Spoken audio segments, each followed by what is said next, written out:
said discussions are still on by the various interest groups to arrive at a figure that will be acceptable to all as a realistic minimum wage. He noted the ability to pay is a key factor to consider in approving any new wage.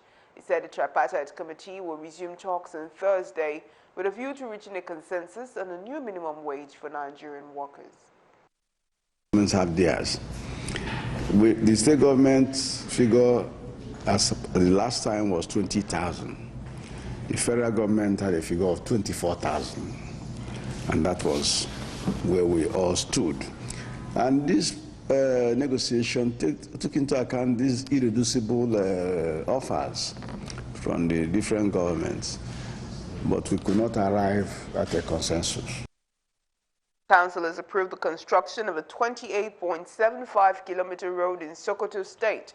Minister of State for Power, Works and Housing, Suleiman Hassan, said the road which links Sokoto and Zamfara State was awarded at a cost of 5.2 billion naira. A 28.75-kilometer road joining Sokoto and Zamfara states. It is in a very good agricultural zone.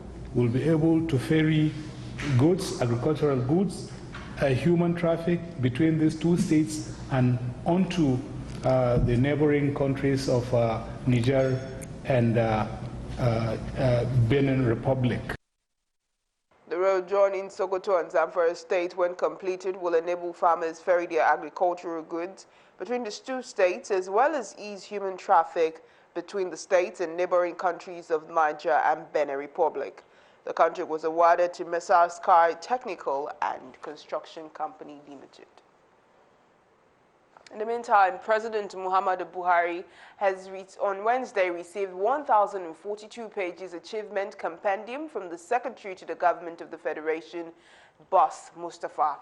The presentation before commencement of the Federal Executive Council held on Wednesday disclosed that the compendium was a summary of policies and programs implemented between 2015 and 2017 as approved by FEC. The SGF also recalled that ministries between the 10th of January 2018 to 2nd of May 2018 presented the status of all projects and programs in their ministries to the FEC. According to Mustafa, the document will serve as first-hand information to the President on projects and programs implemented. The document, he said, will also serve as reference point and lends credence to the fact that the administration has fulfilled its campaign promises. Stressing that the document came 1 year after he assumed office as the SGF, he said the document can be used to evaluate the administration. An evaluation of this administration. The outcome was as exciting as it was revealing. This administration has certainly done very well, Your Excellency, as boldly evidenced in the 1,042 pages of this historic documentation, which I am privileged to present to Your Excellency today. My office, through the Cabinet Affairs Office, compiled, collated, and produced this invaluable documentation to ensure it does not end up in the conclusions alone, but that the information gets the wider publicity it deserves. The Progressives Governors Forum says they are more concerned and committed to consolidated governance under the leadership of President Muhammadu Buhari. Addressing State House correspondents after a meeting with President Muhammadu Buhari, Chairman of the Forum, Governor Rochas Okorocha, who led a delegation of APC governors to the seat of power, said the vision and principles of the ruling party is to remain focused on dealing with issues of credibility and delivering good governance ahead of the 2019 general elections. He said the president's works will speak for him and Nigerians will vote for him again. Okorocha also reacted to the emergence of Atiku Abubakar as the flag bearer of the People's Democratic Party, saying the APC is not ready to get involved in verbal wars with anybody. He said Atiku's history will speak for itself. The president is quite happy with the whole outing, and he's looking for a date to invite the governors, give us a date to celebrate him and tell the world about our joy and happiness that he emerged as our presidential flag bearer, which is victory assured 2019. The Independent National Electoral Commission, INEC, has stopped the ruling All Progressives Congress, APC, from fielding candidates for elective positions in Zamfara State in the 2019 elections. Okechukwu Ngige, the Commission's acting secretary, conveyed this in a letter to Adams Oshomole, the national chairman of the APC. Ngige explained that the Commission barred the party from fielding candidates for governorship, National Assembly, and State Assembly elections because of the failure to comply with Section 87 and 31 of the Electoral Act. According to the Act, parties were expected to comply with the timetable and schedule of INEC by concluding primary elections between August 18th and October 7, 2018. INEC said it received reports from its Zamfara office indicating that no primaries were conducted in the state, notwithstanding the officials were fully mobilized and deployed. Zamfara problem began when some stakeholders in the party frustrated the conduct of primary elections.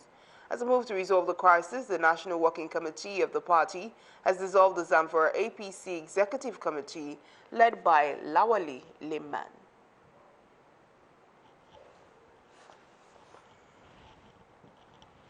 The Electoral Act 2010 Amendment Bill, which seeks to strengthen the country's electoral process, has killed second reading in the Senate. This is the fourth attempt by the lawmakers to amend the bill, which has serially been rejected by the President on the grounds of inconsistency with the Constitution.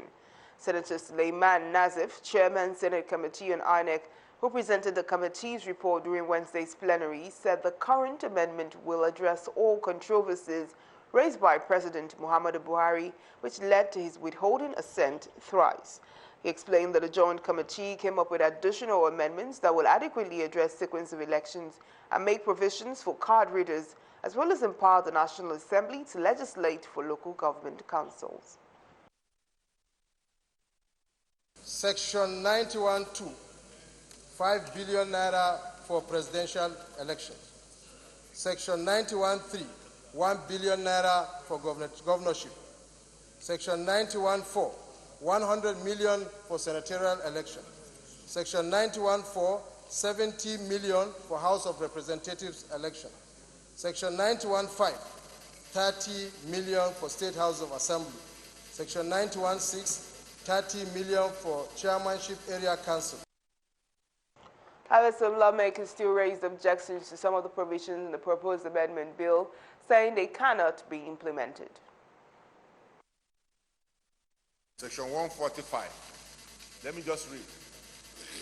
If at the point of display or distribution of ballot papers by the Commission, a candidate or its agent discovers that his name, the name or logo of his party is omitted, a candidate or its agent shall notify the Commission, and the Commission shall A, postpone the election to rectify the omission, and B, appoint another date to conduct the election in another 90 days.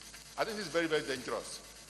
Because what will happen is that somebody who believes he will lose the election will raise an objection without even consulting the other candidates. He writes to INEC, and the INEC can believe him and then postpone the election. And going back to the election expenses, Mr. President, like they said, presidential election, 5 billion naira. Now, how many polling booths do we have in Nigeria? And if you take the number of the polling booths and just take the number of agents that you are going to deploy, and take maybe a minimum of 10,000 or 15,000 naira per agent, on agents alone, you will be coming to maybe something close to this 5 billion naira. Senate needs to take a very critical look at election expenses. Very critical look at election expenses. I think a major problem of this democracy now is the amount of money that is being spent. And so here we have about, for senatorial, that is for our purpose, they are talking about 100 million to be spent. Who will enforce this? The whole thing is very loose there. Over there, nobody takes account of anything. And the society is there to milk everybody dry. The thing is that with this provision, you can win an election. Somebody will allege that you exceeded the limit and you start defending yourself not to go to jail instead of going to do your work. So in the final analysis, I suggest that this section should be expunged completely because I don't see the effect it will have. even a presidential election, 5 billion naira, I don't know whether it's cost of billboard or vehicles. So it doesn't make sense at all. And if we put it in our law, we are just putting it for the sake of putting it there. I know that the intention is to limit the monetization of a democratic process. Written on the matter, Senate President Bukola Saraki directed the committee on INEC to rework the proposed amendment bill and report back next week Tuesday for further legislative action. Still ahead, 2 new senators sworn into the Senate. Details of this and other stories when Galaxy News returns. Do stay with us.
Welcome back. You're still watching Galaxy News. For more updates and latest news, visit our website at galaxytvonline.com.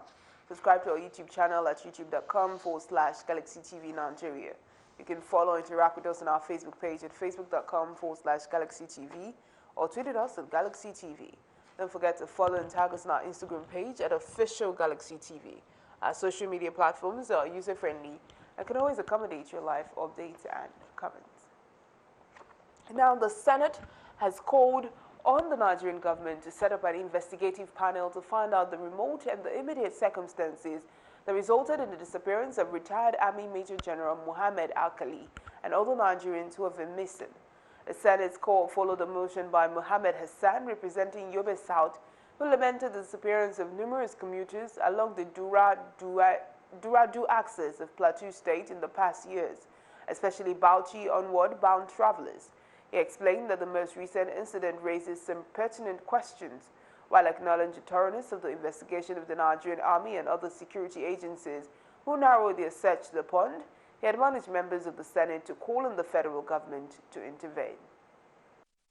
The Senate further notes that following his disappearance, the Nigerian Army, with the support of the Nigerian Police, Department of State Security, Fire Service, and other security agencies, embarked on intensive search via tracking of his phone up to when it was switched off.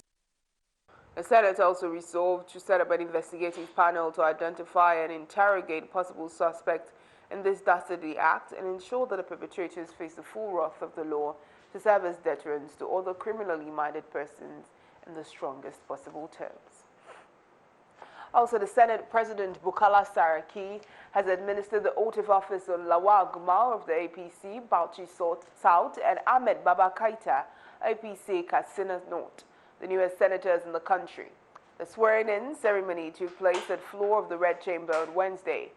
Gumal, who was a member of the House of Representatives, replaces late Senator Ali Wakili, who died on March 17, while Baba Kaita, who was declared winner of the Katsina North senatorial election, replaces late Senator Mustafa Bukar. In another development, the Senate has confirmed the appointment of Muiz Banire as the chairman of the governing board of the Assets Management Corporation of Nigeria, AMCON.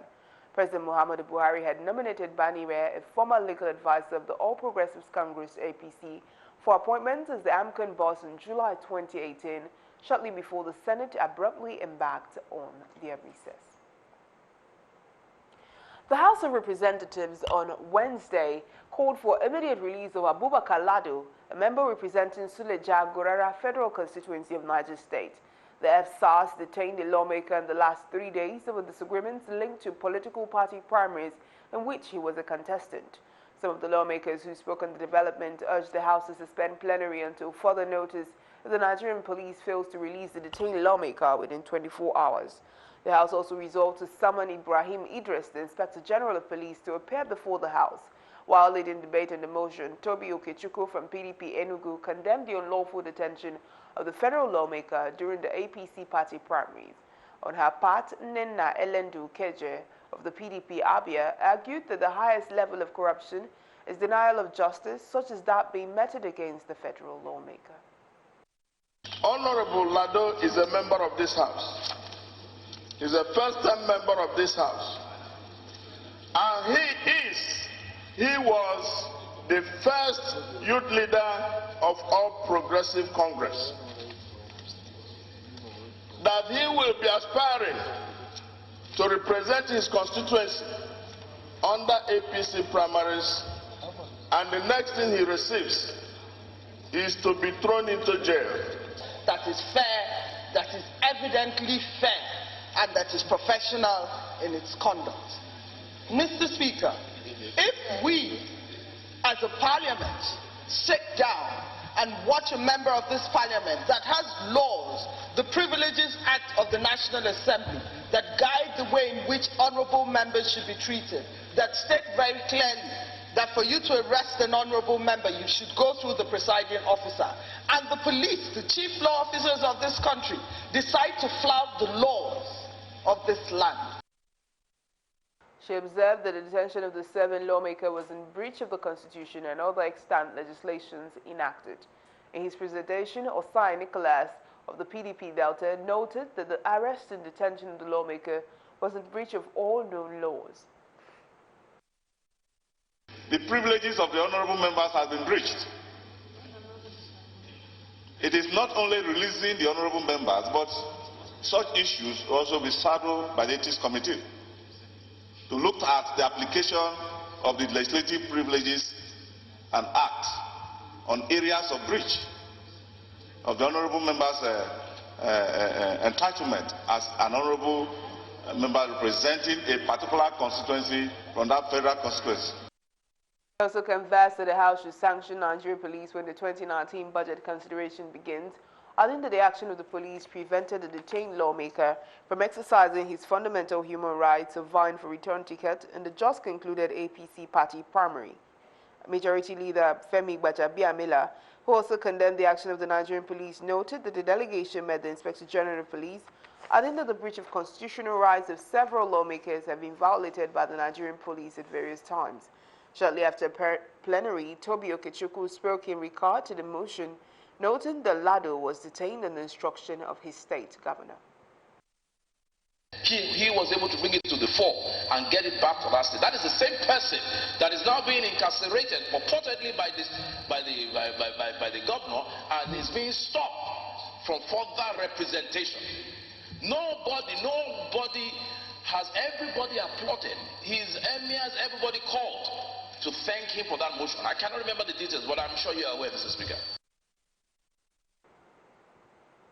Moving away from National Assembly issues, the Ogun State chapter of the Social Democratic Party SDP has commended the emergence of Donald Duke as the party's presidential candidate, stating that he has what it takes to lead the country out of the woods. The party's chairman, Otumba Kunle Majakudumi, gave the commendation during the unveiling of the party's candidates for different elective positions in the state. He announced Otumba Rotimi Paseda as the gubernatorial candidate of the party, noting that Paseda emerged through the rec primary system. The party chairman added that he defeated Okweyemi Agbaje and Sino Kawonishe to emerge the winner. I will use this medium to congratulate His Excellency, our presidential candidate, Donald Duke, on his success at the presidential primaries held during a national convention held on Saturday, October 6, 2018. It is safe to say that the SDP conducted all its primaries peacefully, with unity and purpose. Let's form a formidable government. So that is the right thing we can do now. Because if we know that somebody is able and capable of releasing this state from the poverty and other things, then there's no other man that we can follow. Moving on. The authorities of the Nigerian Police Force Imo State Command has reiterated their readiness to ensure that law and order is maintained throughout the ongoing electioneering period. A spokesperson of the command, Superintendent Orlando Ikoku, made this known in an exclusive interview with Galaxy Television at the police headquarters in Owerri, the Imo State capital. According to Ikoku, the command under the leadership of Commissioner of Police Dasuki Galadanchi is ever ready to discharge its duties effectively without compromise. Generally, the job of the police is part of it is protection of life and property, and we do that every day. So it's not going to be an exception within this period. So we are just going to do the same thing, or just that we are only going to step up our game because of the incidences that comes up with electioneering. Speaking further, Orlando tasked politicians to play by the rules and desist from using thugs to cause trouble, as the command will not hesitate to go after whoever flouts the law. We are here to protect them. We are here to protect their properties, but not when any of them is found wanting. We will arrest the person and make sure the person is brought to book. So we are sounding a warning to them to play by the rules. The Lagos State Police Command on Wednesday paraded one Suliat Badmos, who was said to have stolen the 5-month-old baby of a host while she was brought to live with them at the Ikorodu area of Lagos State. Lagos State Police Commissioner Ed Gali Mohimi also disclosed that the command has recovered a vehicle stolen from where it was parked. The vehicle was about to be sold at Badagry before patrol team intercepted the suspects. Ed Gali Mohimi says investigations are still ongoing into various matters. Based on the complaint, I quickly activated the anti-crime kidnapping, anti-kidnapping section of the command to go after the suspect and, of course, rescue the baby. Investigation commenced, and eventually, the said Suli at Badmus was arrested on the 7th of October 2018 at the Sabo area of Ikorodu.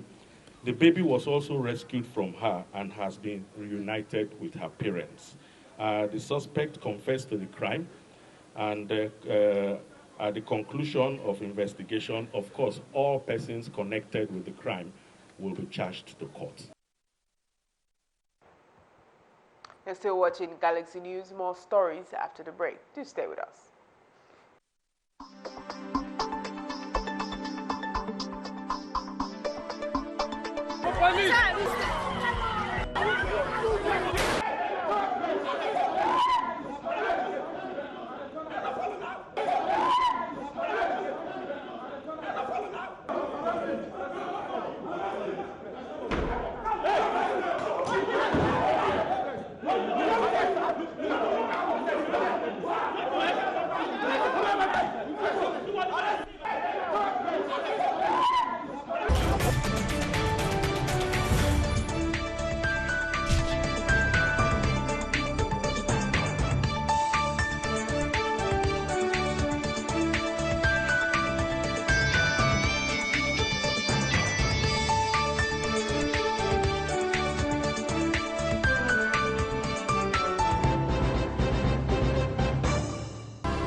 Welcome back. Now, Governor Abiola Ajimobi of Oyo State has granted amnesty at different levels to 15 various offenders currently serving prison sentences at different prisons in the state. The State Attorney General and Commissioner for Justice Olusegun Abimbola, in a statement issued and signed in Ibadan, disclosed that 11 convicts will enjoy either outright release or reduction in sentence terms, while 4 persons had their death sentences commuted to life imprisonment.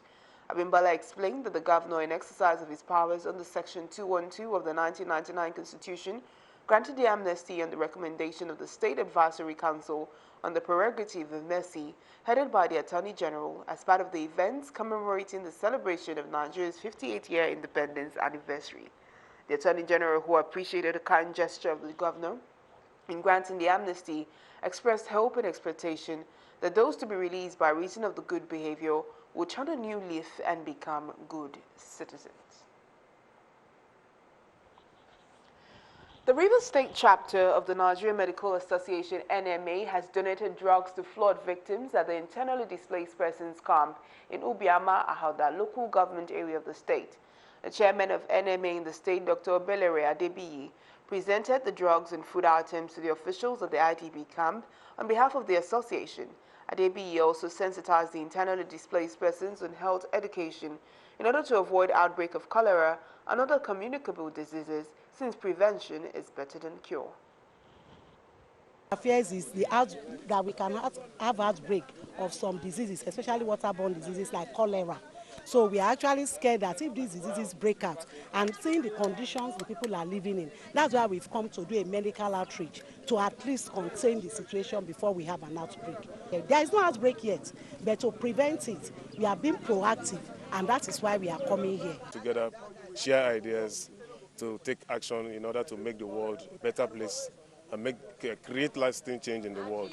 So having heard that there are communities that are underwater for quite some time in Rivers State, we know that there are people that will be suffering at the moment.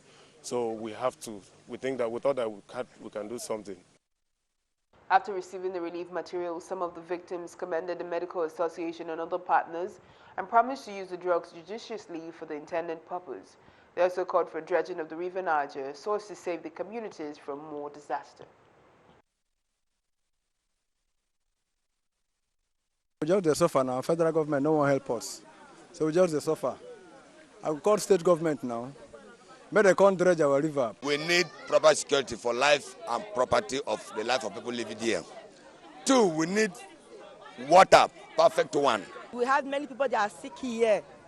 That is the major challenge we are facing here. And especially with the refugee people, we don't have enough food to eat. And there's no water. And there's no foam to sleep. We always sleep on ordinary ground.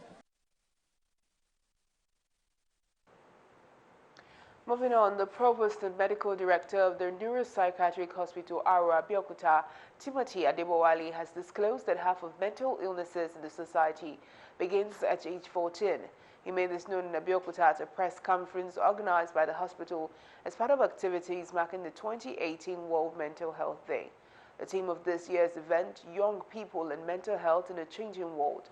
He said most cases of mental illnesses in young adults go undetected and untreated, and noted that the burden of the disease and depression remains the third leading causes of death among adolescents after suicide. They are particularly vulnerable to mental distress and illnesses. I want to mention 3 factors relevant to this gathering. Number 1, half of mental illness begin by the age of 14. We are saying that people that will develop mental health problem, half of them by the age of 14 has already started. And also, it is also known that depression among adolescents and young people represent a third leading cause of mental disorders in the world. Delta State Governor Ifeanyi Okowa has flagged off a 1-month youth entrepreneurial agricultural skills acquisition program meant for artisans and ex-agitators in Ughelli South local government area of Delta State. 200 youths who were drawn from different communities in Ughelli South gathered at the council hall where they were briefed on the need for skills acquisition. Addressing the youths, which include over 100 beneficiaries of the Presidential Amnesty Program, Governor Okowa, represented by his senior special advisor in youth empowerment, called on them not to see the training as an obstacle. There's no way you want to live a life when you will not see some obstacles. In the course of your training, you will see certain things that you think should be done otherwise. You will see situations that you think are too difficult for you to be part of.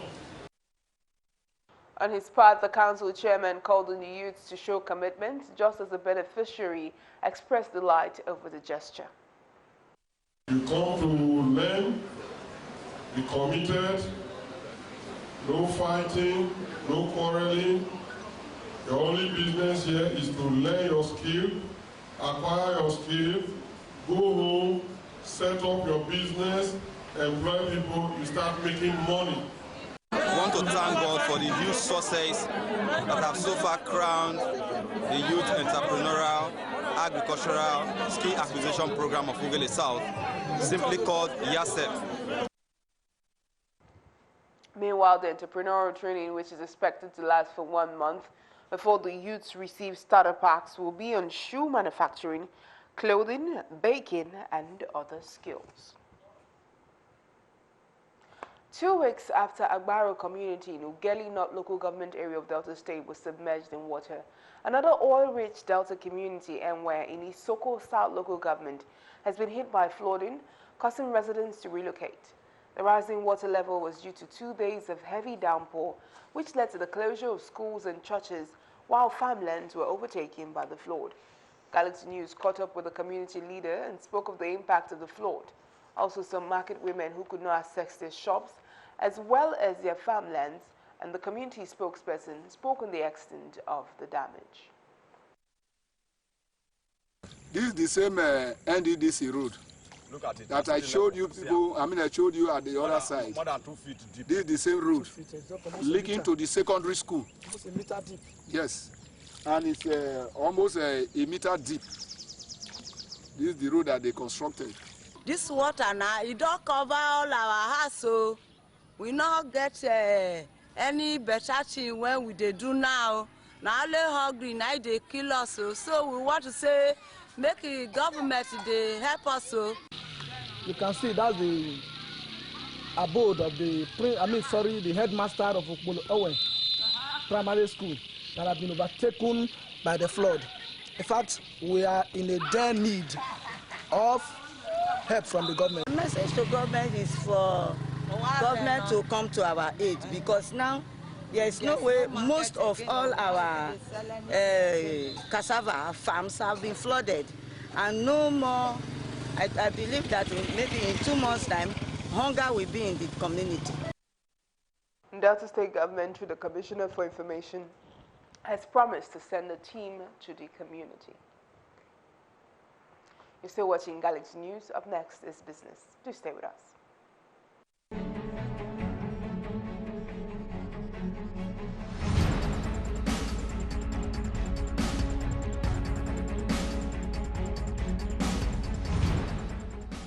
On the business innovation unions, despite the current last-minute court restraining order to stop aviation unions from disrupting the operations of the Murtala Mohammed Airport Terminal 2 MMA2, the only privately managed airport terminal in the country. The unions at the early hours of today shut down the facility managed by Bicotney Aviation Services Limited. This is just as affected passengers of airlines whose flight originates from MMA2 relocated to the General Aviation Terminal GAT, also known as Domestic Terminal 1, after appeals by some of them fell on deaf ears as the unions insist there was no going back. The unions made up of the Air Transport Services Senior Staff Association of Nigeria, ATSAN, and the National Union of Air Transport Employees, NUAT, and the National Association of Aircraft Pilots and Engineers, disrupted activities at the terminal, which also affected airlines operating in the terminal. As early as 7:30 a.m., the unions took over the 2 main gates leading into and out of the terminal, preventing business activities from taking place.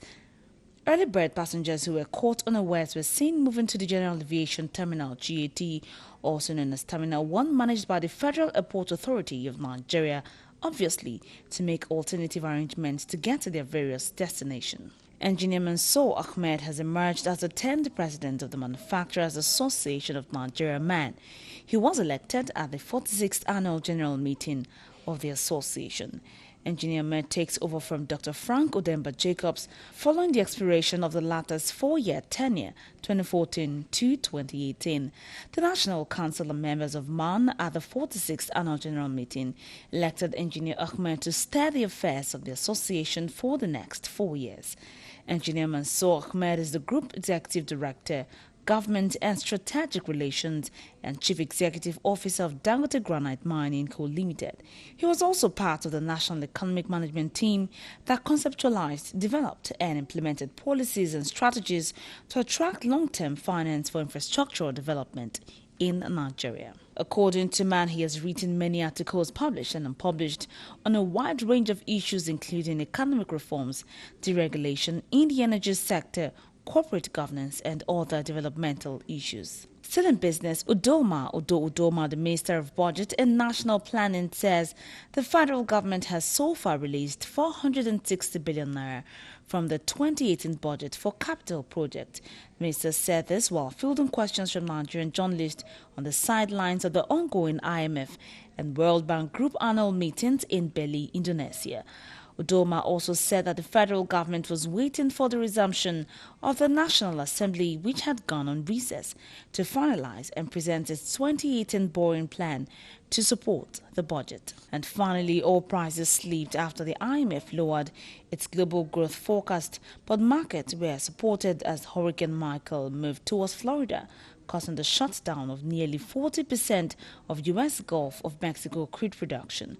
Brent crude was down 20 cents at $84.80 a barrel after a 1.3% gain on Tuesday.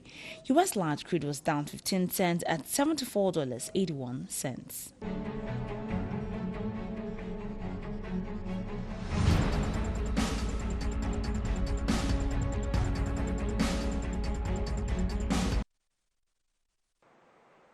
Up next is sports.